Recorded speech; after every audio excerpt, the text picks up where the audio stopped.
16 jours exactement après son éviction de la vice-présidence, Emmerson Mnangagwa a été porté en triomphe à son retour d'Afrique du Sud. Le désormais président du Zimbabwe et candidat de la ZANU-PF à la présidentielle de 2018 est, en l'espace de quelques jours, passé du statut de pestiféré et d'homme à abattre à celui d'élu adoubé par l'armée et les cadres du parti. Mais pour que cela puisse être possible, il a fallu que Robert Mugabe accepte de remettre sa démission, sans doute pressé par la procédure de destitution qui le visait et qui était débattue au Parlement au moment où sa lettre a été lue. Mais 2 jours auparavant, il avait pourtant catégoriquement, dans une adresse à la nation, refusé de démissionner. Que s'est-il donc passé entre-temps? Que sait-on de la destination de Grace Mugabe, l'ex-première dame dont l'ambition aura causé la chute de son mari? La question sera posée dans sa première prise de parole. Après son retour, le nouvel homme fort du pays a salué l'aube d'une nouvelle démocratie et promis des emplois, un sujet d'intérêt dans un pays qui a souffert des réformes initiées par Mugabe. 90% de la population vivant aujourd'hui dans le chômage, au-delà des promesses que peut apporter un homme de toutes les luttes et donc du sérail à ce Zimbabwe qui rêve de changement. Quelle place au débat pour l'opposition dont le chef de file peine souvent à se faire entendre? La démocratie, terme employé plusieurs fois par Mnangagwa, est-elle effectivement d'actualité avec sa venue au pouvoir? Zimbabwe, investiture d'Emmerson Mnangagwa. Pour quelles orientations politiques après Mugabe? C'est le thème retenu pour votre émission Angle de vue. À toutes et à tous, bonjour et merci de nous renouveler votre confiance. Nos invités sans plus tarder. Ce sera juste après ceci.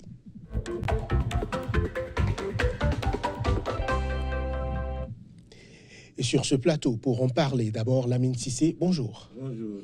Écrivain, vous êtes expert en communication politique. Merci d'être sur ce plateau face à vous. Merci. Vincent Folly, bonjour. Bonjour, Johannes. Éditorialiste, vous êtes promoteur et directeur de publication du quotidien La Nouvelle Tribune. Merci d'être sur le plateau de cette émission Angle de vue. C'est une première, un plaisir de vous avoir sur ce plateau. Vincent Folly, vous avez suivi avec grand intérêt l'actualité politique au Zimbabwe. Êtes-vous du même avis que ceux qui estiment que Grace Mugabe a causé la chute de son époux? Oui, merci Johannes. Je suis déjà venu sur Angle de vue plusieurs fois. C'est 100% Bénin que j'ai intégré par la suite, sinon j'étais plutôt connu sur l'Angle de vue, où je mettais des opinions sur l'actualité africaine, que j'aime beaucoup.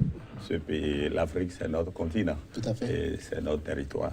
Voilà. Est-ce que c'est Grace Mugabe qui a causé tout ce qui est arrivé? Je crois que oui. Directement, tout le monde a vu que c'est après ce qui s'est passé, l'éviction de Mnangagwa de la vice-présidence et la prise en main, ou plutôt la tentative de prise en main par l'épouse Grace Mugabe, que les choses se sont accélérées. Et je crois qu'elle a été l'élément déclencheur. Voilà. Lamine Cissé, est-ce que vous êtes du même avis? Est-ce que aujourd'hui, Grace Mugabe aura favorisé quelque peu la chute de Robert Mugabe? Pourquoi ne pas dire que Mugabe lui-même a favorisé sa propre chute? Voilà, donc c'est la responsabilité. Parce que c'est lui qui est le président de la République, qui porte les pantalons dans la famille. Alors, je responsabilise totalement Robert Mugabe, parce que sous d'autres cieux, le président ne permet pas à la femme de même espérer qu'après mon mari, c'est moi. Donc, moi, je pense que si le mari dit à sa femme, je ferai tout pour que vous soyez président de la République, la femme ne fera que croire à cela et travailler dans ce sens-là. Parce que c'est l'appareil d'État même qui est mis à sa disposition. Les faveurs, etc., etc.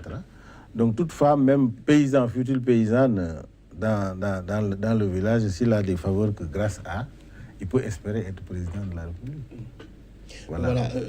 Vincent Folly, quel héritage aura laissé Robert Mugabe pour le Zimbabwe? Selon vous, l'héritage déjà pour le Zimbabwe, ensuite pour l'Afrique et pourquoi pas pour le monde? Oui, avant de répondre à la question, je reviens sur ce que mon vis-à-vis dit, M. Cissé. Je crois qu'il a raison de mettre la responsabilité sur Mugabe. C'est lui qui a été élu. Mais je dis à sa décharge, c'est l'âge. À cet âge-là, Et on est presque enfant. Moi, j'ai ma vieille qui a le même âge. Elle n'a pas eu ce bonheur d'avoir la même lucidité. J'ai vu Mugabe et le jour où il faisait son dernier discours. J'ai vu un peu le tour qu'il a joué aux militaires. On l'a vu et accepter de prendre des bouts de papier et après lire autre chose. C'est un esprit tout à fait retors et c'est un homme remarquable. À cet âge, qu'il soit encore assez lucide pour faire ce qu'il a fait. Cela dit, je dis à sa décharge que pour ne pas incriminer Mugabe lui-même, je crois qu'il est resté trop longtemps au pouvoir. Et lorsque vous restez longtemps au pouvoir, vous devenez comme un enfant. À 93 ans, on est presque un enfant. Et je crois que la femme a joué. Elle a 50 ans. Il l'a épousée à l'âge de 30 ans. Donc, elle est encore totalement jeune, tout à fait jeune, avec des ambitions. Elle s'est fait entourer de ce qu'elle appelle le G40, c'est-à-dire les quarantenaires qui l'entouraient et qui devraient l'aider à prendre la place des gérontocrates qui sont. Parce que celui qui est au pouvoir actuellement, il a 75 ans, Mnangagwa. Et donc, c'est normal de dire que Mugabe rassemble tous les temps, il est le chef de l'État, mais étant resté trop longtemps au pouvoir, à un âge aussi avancé, on n'est plus tout à fait soi-même. Cela dit, la responsabilité est très lourde sur lui. C'est lui qui est à l'origine de ça. Je veux consentir. Maintenant, quel héritage laisse-t-il? L'héritage est désastreux. Vous venez de parler du discours, vous avez dit, on en pourra peut-être en parler. Je n'ai pas eu le temps de l'écouter pendant que je venais à l'émission. Je crois qu'il y a quelque chose à faire pour ce pays. C'est un beau pays. Et vraiment, c'est le pays de nos 20 ans. Moi, j'avais la vingtaine lorsque Mugabe est venu au pouvoir. C'était un moment d'enthousiasme pour tous les jeunes de notre âge où Bob Marley est venu à la célébration et a chanté la fameuse chanson qui continue d'être fredonnée aujourd'hui, Zimbabwe. Et c'était un moment d'intense émotion et de retrouvailles panafricaines. Et donc, parce que Mugabe, avant l'Afrique du Sud, a représenté une certaine, j'allais dire, une certaine idée de l'Afrique. Qu'une Afrique qui se lève enfin pour prendre son destin en main. La Rhodésie, qui est l'ancien nom du pays, était un pays riche. Les Blancs ne voulaient pas partir. Et ils ont, à l'indépendance, en 66, ils ont proclamé unilatéralement l'indépendance parce qu'ils savaient que, bon, ben voilà, il y avait une richesse là. Et c'est un pays qui a presque le même climat que l'Europe, puisque la proximité avec l'Afrique du Sud fait qu'ils connaissent un peu l'hiver et un peu les temps de choses là. Donc, ils sont restés, ils ne voulaient pas partir. Et donc, Mugabe a mené une guérilla vraiment extraordinaire. Et il a maintenu, parce que vers la fin du régime, Ian Smith, l'ancien, le blanc qui avait, le premier ministre blanc à l'époque, a échafaudé des schémas pour pouvoir conserver le pouvoir. Mais Mugabe a tenu fortement jusqu'aux accords de Lancaster House qui ont permis de faire ça. C'était donc un homme admirable qui a laissé donc l'idée qu'il fallait développer l'Afrique. Et c'est quelqu'un qui a vécu au Ghana de Nkrumah, avec tout ce que vous imaginez comme charge de panafricanisme. Donc, ce que Mugabe laisse, c'est ce souvenir, le souvenir de ce pays-là. Mais très tôt, il a été galvaudé et le pays est retombé un peu dans une sorte d'apathie. Et j'espère que, tirant leçon de toute cette époque de déliquescence, parce que ils ont atteint le fond, le Zimbabwe. Ils en sont arrivés à utiliser aujourd'hui le dollar comme monnaie d'échange.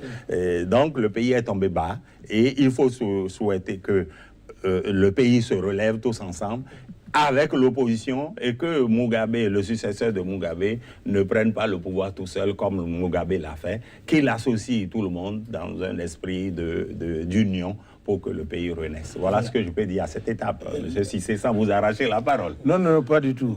Lamine Cissé, est-ce que le temps a perverti je dirais, ce récit admirable de Vincent Folly sur les faits d'armes de Robert Mugabe? Est-ce que le temps a perverti tout ce travail-là? Est-ce qu'aujourd'hui, l'héritage que Robert Mugabe laisse est-il aussi admirable dans les mémoires? Bon, vous savez, c'est une jeune nation qui a pris l'indépendance très tard, en 80. En 80. Ce qui veut dire qu'ils sont dans le processus de démocratisation. Mais Fondamentalement, je vais juste, parce qu'il a tout dit, hein, je vais juste apporter... Mugabe a pu créer une armée populaire. Quand je dis armée populaire, c'est une armée au service du peuple. Il a pu élever la conscience du peuple zimbabwéen et d'être fier de soi, le panafricanisme, puisque lui-même il est marxiste-léniniste.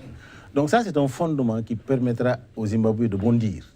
C'est un héritage qui est très, très important. Vous savez, sous d'autres cieux, ce qui fait dans d'autres pays ne peut pas se faire n'est-ce pas, au Zimbabwe, ni en Afrique du Sud, qui ont une tradition de longue lutte pour la libération du peuple.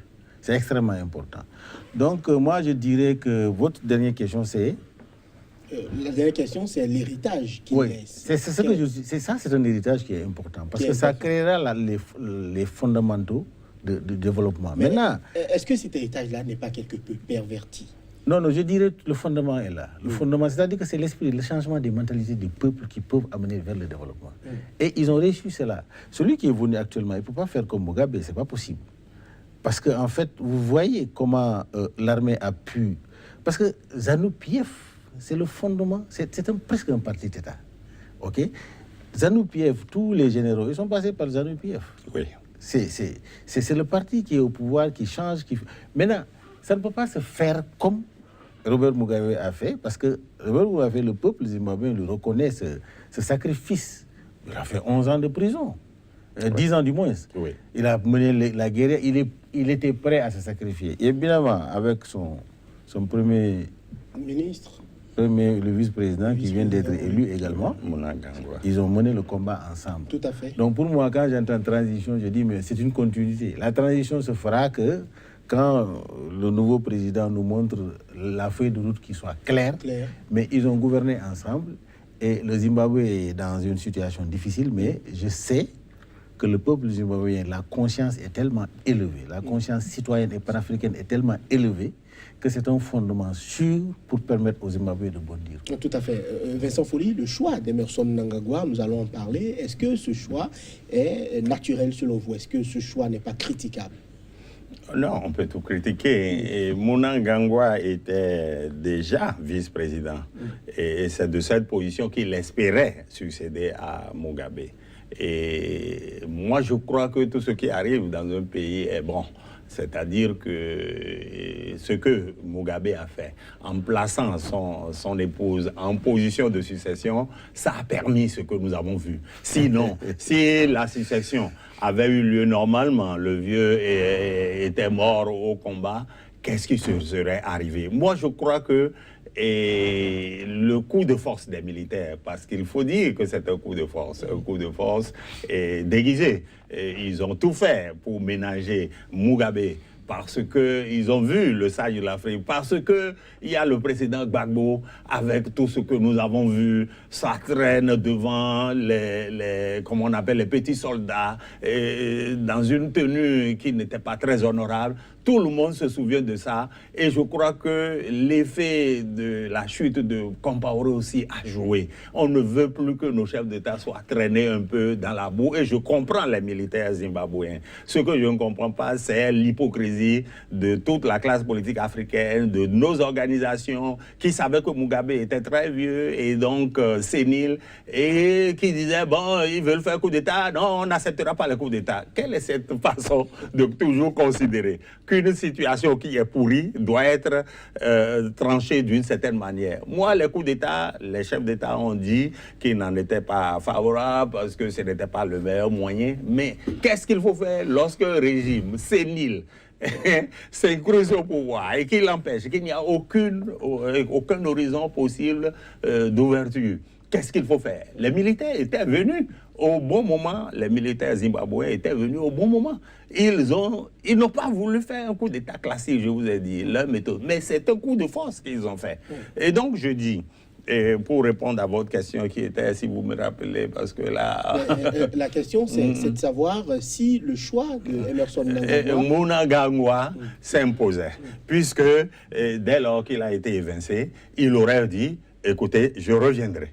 Et c'est sûr, parce qu'il a dirigé le ministère de la Défense et il a des alliances. Et c'est immédiatement après son départ que le coup d'État ou bien ce qui s'est passé a pu se passer. Donc son choix s'imposait comme le choix du parti.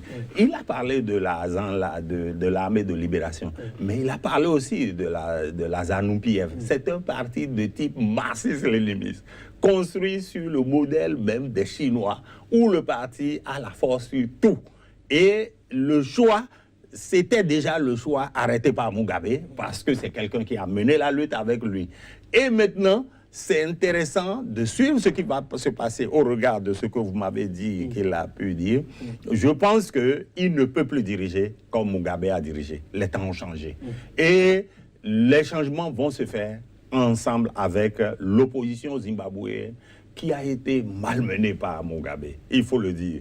Parce que les élections qui ont eu lieu ces 10 dernières années ont été une vraie épreuve pour l'opposition zimbabwéenne avec son leader qui s'appelle Tsvangirai et qui a subi beaucoup d'avanies. Il est actuellement malade. Il s'est mis à la disposition du pays. Il a dit qu'il était prêt à faire le changement. Je crois que celui qui a pris le pouvoir, à savoir Mnangagwa, puisse ouvrir les bras à l'opposition pour que le pays puisse suivre un autre chemin que celui que Mugabe a suivi par la force des choses. Voilà. Lamine Cissé, on sait que le président n'a eu son retour en grâce que par l'intervention de l'armée. Je voudrais avoir votre avis. Est-ce que c'est un coup d'État, selon vous? Non, vous savez, moi, je suis d'accord avec les institutions africaines, internationales, qui veulent qu'on finisse avec les périodes de coup d'État. Parce que si vous laissez l'armée apprécier, l'appréciation peut être multiforme et multidimensionnelle. Hein. Les gens prendront des avis pour dire c'est à cause de ça qu'on fait le coup d'État. Qui peut apprécier? Je crois que c'est une insulte au peuple. Dans un processus où on élit un président, il faut laisser au terme de son mandat. À moins que... Le respect de la Constitution est un principe sacré. Voilà, à moins que... Oui, c'est sacré. À moins que le président outrepasse. Là... C'est le monde entier maintenant qui apprécie. Est-ce que dans le cas d'espèce, le président a outrepassé? Non, je suis en train de dire tout simplement que ce n'est pas de la décence politique de vouloir se lever et laisser sa femme prendre sa place. C'est frustrant pour tous les gens qui ont mené le combat, surtout le vice-président. Et ce vice-président c'est pourquoi j'ai dit l'évolution, la conscience du Zimbabwe a été un niveau de citoyenneté élevé. Parce que Sankara le disait, une armée sans culture un militaire sans culture est un criminel en puissance. Donc, les militaires zimbabwéens ont été formés à défendre le peuple. Et ce général-là, c'est une pression de l'armée. Constantino Chiwanga. Oui, c'est une pression de l'armée qu'il a amenée. Parce que cela ne l'a pas empêché d'aller voir Robert Mugabe, de discuter avec lui, de l'amener à la raison. Mais quand l'armée n'a pas pu, au niveau de la télévision, il a fait exprès de ne pas... Parce qu'à la télévision, tout le monde attendait sa démission. Tout à fait. Mais il les a dribblés. Mais c'est un vieux renard. Il les a dribblés, mais il savait qu'il ne risquait rien du tout avec les gens qui l'ont... Voilà. Il ne risquait rien. Mais qu'est-ce qui s'est passé quand maintenant les députés ont dit maintenant il faut aller dans la légalité? C'est sous la pression de la destitution donc qu'il a cédé. Des instances africaines qui ont mis la pression. Mais évidemment, il s'est trouvé que c'est une armée républicaine, une armée au service du peuple. C'est pourquoi j'ai dit on ne peut pas quantifier que c'est un coup d'État. Ce que nous pouvons dire aujourd'hui, c'est que l'armée a fait la pression. Oui. Et il faut toujours faire la pression sur un président de la République sans faire un coup d'État. OK? Voilà. Donc on ne peut pas clairement dire que c'est un coup d'État, selon vous. Parce qu'il a démissionné. Voilà. Alors, lors de sa prise de parole, Vincent Folly, le nouveau président avait des gardes du corps parfois positionnés devant lui. Est-ce que la situation sécuritaire est encore volatile aujourd'hui au Zimbabwe? Ah ben c'est sûr. C'est un pays qui vit sous la hantise des complots et des coups de force. Et puis, on ne sait pas la force que le groupe des quarantenaires qui entouraient la première dame. La plupart d'entre eux ont été déposés. Bon, la plupart d'entre eux, arrêtés, oui. Puisque c'est eux qu'on a visés au départ. Mais je dis, c'est de bonne guerre qu'au cours d'une cérémonie aussi solennelle, qu'on assure une sécurité à tout craint. C'est-à-dire qu'on veille à tout parce que tout peut arriver. Bon, cela dit, je veux compléter pour mon ami qui a dit que ce n'est pas un coup d'État. Oui, c'est pour dire la manière dont ça s'est passé, tout était fait pour éviter le coup d'État classique. Mais c'est un coup de force. S'il n'y avait pas eu cette pression des militaires, je crois que mon ami serait d'accord avec moi. Je ne sais pas si le groupe de Mme Mugabe n'aurait pas pris le dessus. Il a fallu cette force pour dire on veut les criminels qui entourent le chef de l'État. Et ils ont réussi à le faire de la manière la plus élégante qui soit. Ça a été élégant. C'est un coup d'État élégant, qui ne dit pas son nom, qui a préservé la dignité de Mugabe, contrairement à ce que nous avons vu par ailleurs ici et là en Afrique. Je crois que ça va faire école, ça va faire école. Ça va faire école pour des gens qui veulent rester au pouvoir aussi longtemps que Mugabe, pour dire le moment viendra nécessairement où il faudra partir. Et il vaut mieux partir à temps. Et là, je tourne les yeux vers ce que vous voyez. Voilà. Alors, Lamine Cissé, est-ce qu'on peut symboliser la démocratie après avoir été toute sa vie le bras armé d'un régime qui n'a eu peut-être que faire des libertés au Zimbabwe? Non, vous savez, il faut placer chaque pays dans son contexte historique qui influe dans son contexte actuel. Vous prenez le Zimbabwe, vous ne pouvez pas analyser le Zimbabwe comme le cas du Bénin ou le cas du Sénégal. C'est pas possible. C'est deux contextes historiques différents. Donc, moi, je comprends ce qui se passe au Zimbabwe.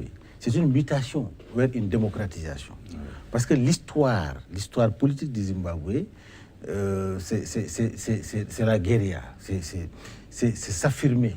Maintenant, ils sont confrontés à un problème de développement économique et social. Ma question était, est-ce que Emmerson Mnangagwa, aujourd'hui, peut représenter ce processus, un changement? Puisque, quoi qu'on dise, c'est un homme du sérail. Il a fait toutes les guerres. Est-ce qu'aujourd'hui, Emmerson Mnangagwa peut tenir un discours et parler de démocratie, de paix, d'emploi et de tout, alors que, quoi qu'on dise, il est aussi tributaire, sinon... Non, c'est des erreurs qu'on se bâtit. C'est des fautes qu'on se bâtit. Le Zimbabwe a des forces et des faiblesses. C'est à partir des faiblesses qu'il doit seul faire pour comprendre la réalité du terrain. Et puis, vous savez, c'est lui qui peut amener le processus de démocratisation. Puisque lui, il est confondu avec l'armée. C'est les ZANU-PF, il ne faut pas oublier. C'est pourquoi j'ai dit il faut faire des analyses contextuelles et c'est-à-dire l'analyse historique qui tire sur la situation contextuelle du Zimbabwe. Donc l'homme de la situation pour aller vers la démocratie, c'est... Si il est animé de... D'ailleurs, il est obligé. C'est-à-dire il y a des contraintes du terrain qui l'obligent à aller. Parce que 90% de chômage dans un pays, je crois que c'est une bombe à retardement. C'est pourquoi j'ai dit, c'est parce que le niveau de conscience citoyenne de Zimbabwe est très élevé. Sinon, ils allaient prendre les gourdins entre eux. Mais je crois que ce monsieur-là, il est en face des défis à lever et il est contraint de lever ces défis-là. Voilà. On sait, Vincent Folly, que l'homme a quand même été de toutes les luttes. Il est vice-président et il se murmure même qu'il est plus dur que Robert Mugabe. Et donc, surnommé le crocodile, notamment, et donc que celui-là puisse aujourd'hui prendre les rênes du pouvoir d'État, eh bien, il y a peut-être le risque qu'on bascule encore dans un régime encore plus ferme que celui de Robert Mugabe. Est-ce que le risque n'existe pas? Et le risque est toujours... Il n'y a pas de risque zéro. Dans nos pays, le risque d'un retour en arrière est toujours possible. Et dans un pays comme le Zimbabwe, encore plus, qui sort à peine de cette longue dictature. Mais il faut donner crédit à Mnangagwa de vouloir, après tout ce qu'ils ont vécu, de vouloir que les choses changent. Moi, je crois qu'il faut attendre de voir ce qui va se passer les jours prochains, comment il va former le gouvernement, et de lui donner acte de son intention de faire en sorte que le pays retrouve son lustre d'antan. Et je crois qu'il faut lui donner acte. Et on peut se souvenir de ses erreurs passées, mais qui n'a pas commis d'erreurs dans la vie. Lorsque vous dirigez un État, ce n'est pas aussi facile que ça. Et on lui accroche, on lui reproche les faits comme le massacre des gens de Matabeleland dans les premières années de l'indépendance. Matabeleland représentait la Zapu de Joshua Nkobo, pour ceux qui connaissent l'histoire. Et donc c'est la période où Eh bien, pour prendre le pouvoir, on a été obligé de trancher dans le vif. Voilà. Maintenant, le nom qu'on lui attribue, crocodile, je ne sais pas ce que ça représente, le crocodile, hein, mais en Côte d'Ivoire, quand on dit, Houphouët-Boigny a dit, je suis comme le crocodile, je dors les yeux ouverts. Le crocodile dort les yeux ouverts. Il voit tout. Ah ben, il voit tout, il dort les yeux ouverts. Bon, non, moi, je ne sais pas si c'est le même qualificatif, mais chaque peuple a sa culture. Et je ne sais pas, l'image du crocodile, je ne sais pas ce que ça représente. Si ça représente quelqu'un qui est prêt à avaler tout le monde, ben, tant pis. Mais je crois que le peuple avisera parce que c'est la vigilance du peuple qui va faire que les chefs ne vont plus se comporter comme par le passé. Voilà. Non, le crocodile, c'est juste pour montrer qu'il a la peau dure. Mais le crocodile, c'était contre la domination de l'impérialisme. C'est pas contre le peuple. Parce que c'est à une époque où... Parce que le Zimbabwe est un pays indépendant. Il n'a pas l'influence extérieure sur son... Non. C'est des gens qui sont libres et indépendants, comme l'Afrique du Sud actuellement, qui se trouve là. Donc, crocodile, c'est parce qu'ils ont mené une lutte contre... Parce qu'eux, ils ont une histoire que nous n'avons pas, nous. C'est les Blancs qui les gouvernaient. Il y avait l'apartheid, la ségrégation, etc. Donc, ils ont pris les armes, il faut les comprendre. Mais nous ne sommes plus dans cette dynamique-là, dans cette Afrique actuelle. Nous ne sommes pas... L'environnement n'est pas propice à cela. Évidemment, nous sommes dans le système de l'impérialisme jusqu'à présent, mais il y a des formes de lutte qui ne peuvent pas se faire d'une façon isolée. Il faut que les gens se regroupent pour combattre cela. Voilà, pour le MDC, le principal parti d'opposition, la transition qui s'annonce doit s'attacher à organiser des élections dès juillet prochain, comme le prévoit la Constitution. Morgan Tsvangirai s'est prononcé. Nous allons suivre un extrait de sa déclaration. Well, my expectation is that President Mnangagwa must... Eh bien, je m'attends à ce que le président Mnangagwa démontre que la nation est sur une nouvelle voie et non plus la même.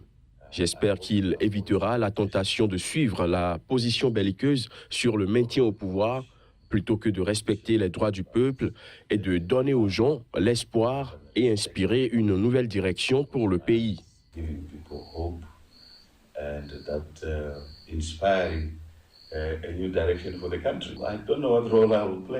Je ne sais pas quel rôle je vais jouer dans le gouvernement. Donc je pense que ce n'est que de la spéculation.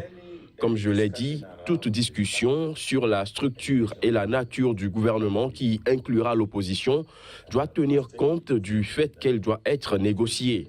Il ne peut provenir d'un message sur les réseaux sociaux ou de toute autre source. En ce qui me concerne, mon entrée au gouvernement n'a pas été mise sur la table.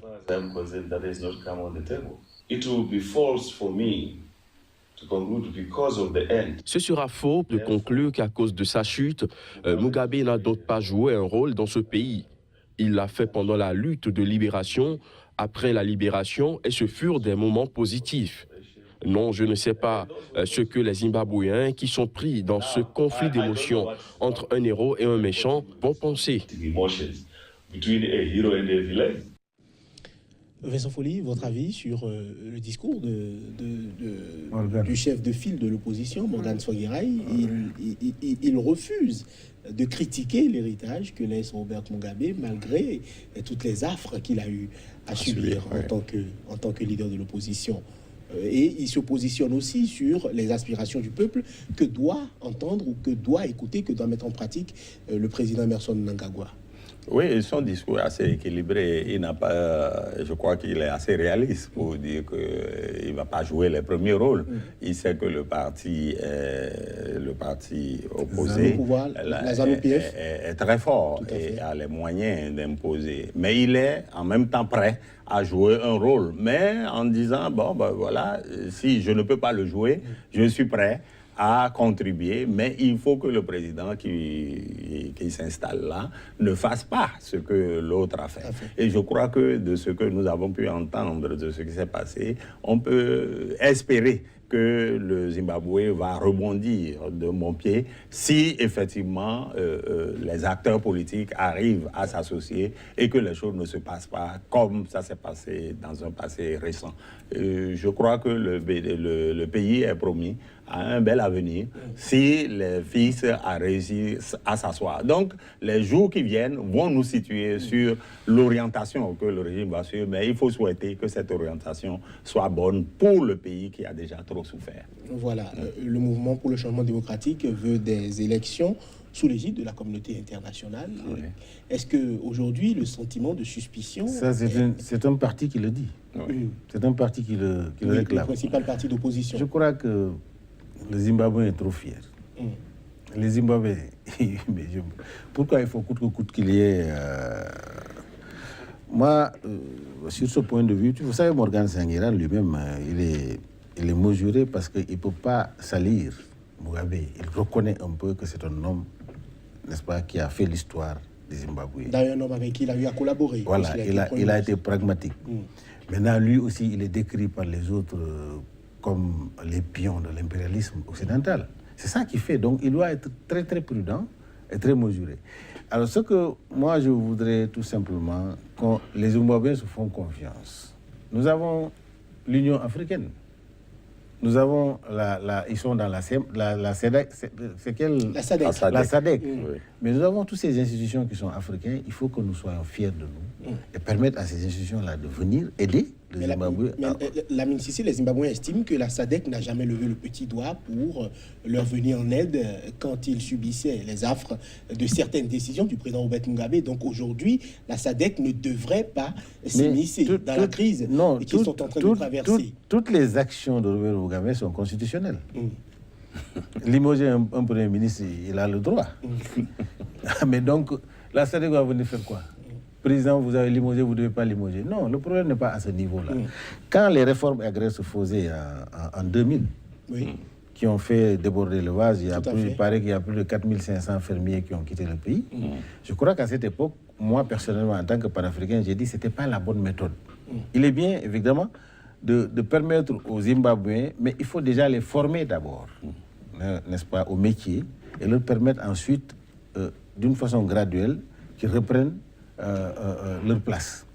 Alors ça aussi, ça a été... Tous les politiciens, ils ont applaudi, etc. Je crois que le Zimbabwe est dans une situation où il faut que les forces se réunissent pour, n'est-ce pas, lever ces défis-là. Mais on ne peut pas dire que les institutions internationales, l'Union africaine viendra pour... quand un président est en train de mener ses actions dans le cadre de la légalité constitutionnelle, pour venir lui dire quoi? C'est ça qui est le problème fondamental. Mais quand l'armée a fait un coup de force, ils ont aidé à ce que Robert Mugabe sorte par la porte de l'honneur. Ils ont aidé à cela. Ils ont facilité cette situation-là qui a amené aujourd'hui. Parce que si on disait, si les institutions disaient, le coup d'État est permis, mais je crois que c'est un bain de sang qui allait. Mais ils savent qu'ils sont contraints. Dans le cadre de l'Union africaine et dans le cadre de la SADC, ils ne peuvent pas faire autrement. Parce que le coup d'État est banni. Voilà. Vincent Folly, Lamine Cissé parle de l'avis de l'Union africaine. On a quand même vu qu'il y avait des avis pas trop similaires, puisque le président guinéen Alpha Condé a dit « Nous n'accepterons jamais un coup d'État. Force doit rester à la légalité, donc à la Constitution. » Mais le président ivoirien Alassane Ouattara a dit « Robert Mugabe doit prendre ses responsabilités. » Donc ce n'est pas forcément les mêmes discours. Non, les discours, les positions des uns des autres se prennent toujours à l'aune des intérêts. Quand je comprends Ouattara qui a chassé Gbagbo du pouvoir, Gbagbo qui était un allié de Mugabe ou l'un ou l'autre, c'est-à-dire que pendant la présidence de Gbagbo, il est allé prendre conseil auprès de Mugabe. Donc, on comprend que Ouattara peut avoir une dent pourrie contre le vieux leader. Je comprends ça. Mais je veux dire, à la décharge un peu des organisations panafricaines. Et ce que n'admet pas M. Cissé, qui est un panafricaniste convaincu, mais les organisations ne fonctionnent pas encore comme on devrait l'espérer. Il y a une sorte d'hypocrisie qui fait que ça se présente plutôt comme un syndicat de chefs d'État. L'Union africaine, l'OUA, qui ne veulent pas que les choses changent dans un certain sens. Oui. On voit ce qui se passe par rapport au Togo actuellement. Et le Zimbabwe n'était les militaires qui ont pris la sage décision de faire ce qu'ils ont fait, ben Mugabe serait au pouvoir pour 100 ans encore. Puisqu'il a dit qu'il veut fêter son 100e anniversaire là. Donc je crois que la décision qu'il a prise a favorisé et les militaires ont été bien inspirés de faire ce qu'ils ont fait.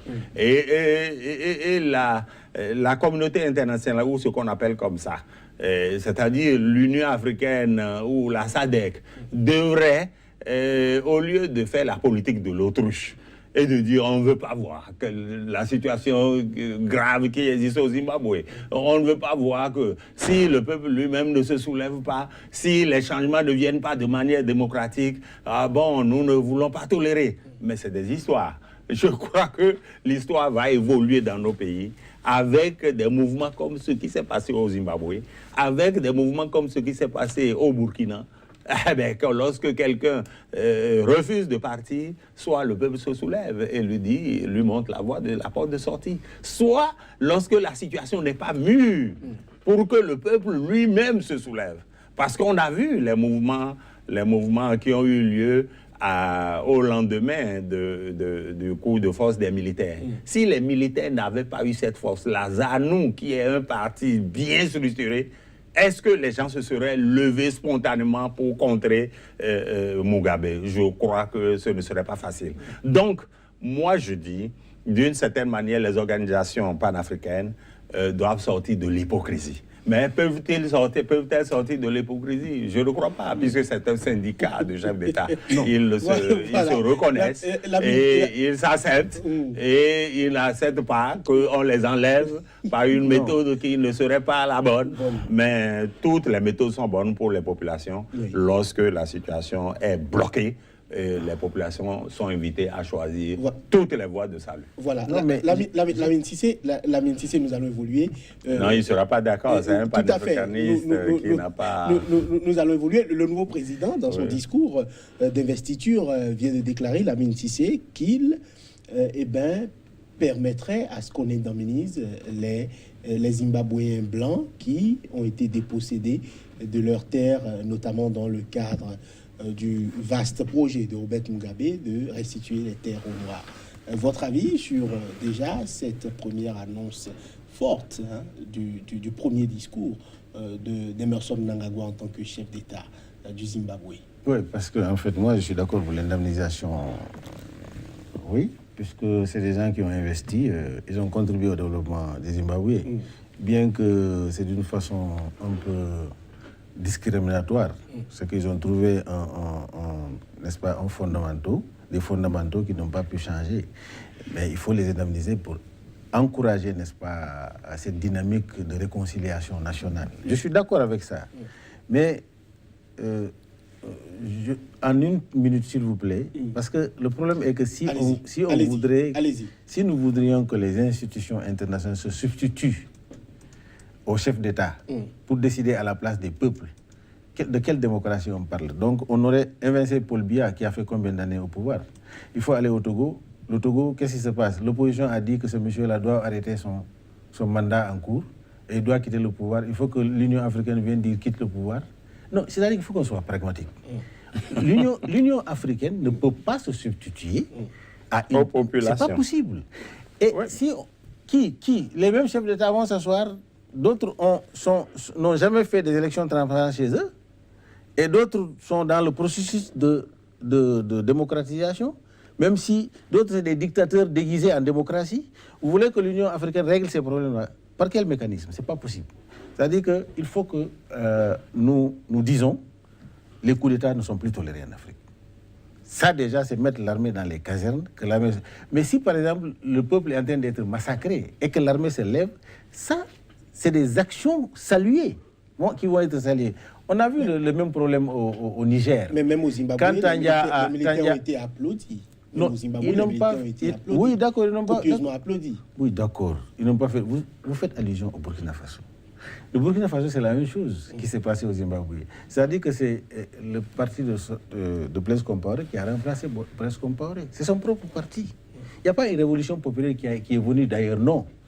Celui qui est au pouvoir là, il a fait tous les parcours avec le président. Sauf qu'il a créé son propre parti après. Mais après quand? Ce n'est pas le CDP qui est au pouvoir. Non, vous ne m'avez pas compris. Vous savez, quand vous avez bénéficié d'un parti, vous avez une base bien assise. Vous serez à sa place, vous allez prendre le pouvoir. Vous avez une base bien assise, vous avez tous les moyens, tout ce parcours-là. Tous les ténors qui étaient autour de Blaise Compaoré, il les a mis de côté, il a pris leur passeport diplomatique. Ils se sont organisés. Voilà. Je suis d'accord. C'est tout. Est-ce qu'on peut reprocher à quelqu'un de collaborer avec un homme qui a fait 27 ans au pouvoir? Ce n'est pas évident. Vincent Folly, je reviens à vous. Le président dit dans son discours aussi que, on doit reconnaître sa place à Robert Mugabe. Et il l'aurait assuré, je ne peux pas l'affirmer sur ce plateau, que Robert Mugabe et son épouse ne seront pas inquiétés. Votre avis sur... Mon avis, d'abord je dis un mot sur l'indemnisation des fermiers blancs. Rapidement. J'espère que le Zimbabwe aura les moyens de faire sa politique. Mais l'indemnisation était déjà prévue dans les accords de Lancaster House. C'était la Grande-Bretagne qui aurait dû financer. C'est le régime de Blair qui s'est opposé. Et c'est ça, c'est ça qui a créé toute la situation et de frustration de la part de Mugabe qui a dit que, voilà, qui a compris que les Blancs ne voulaient plus respecter, c'est-à-dire le régime britannique, qui est la puissance colonisatrice, n'a pas voulu respecter les promesses qu'il avait faites à Lancaster House. Et tout est parti un peu de là. Et Mugabe s'est braqué. Et aujourd'hui, si on dit qu'on veut indemniser, mais je crois que c'est quelque chose à organiser avec l'ancienne puissance tutélaire, selon les enquêtes, les accords de Lancaster House. Et j'espère que le Zimbabwe aura les moyens de sa politique. Cela dit, pour Mugabe et la position qu'on lui réserve, c'est simplement pour préserver l'honneur et la dignité de celui qui a dirigé un pays. Ce qui s'est passé pour le président Gbagbo a été une humiliation pour tous les peuples africains.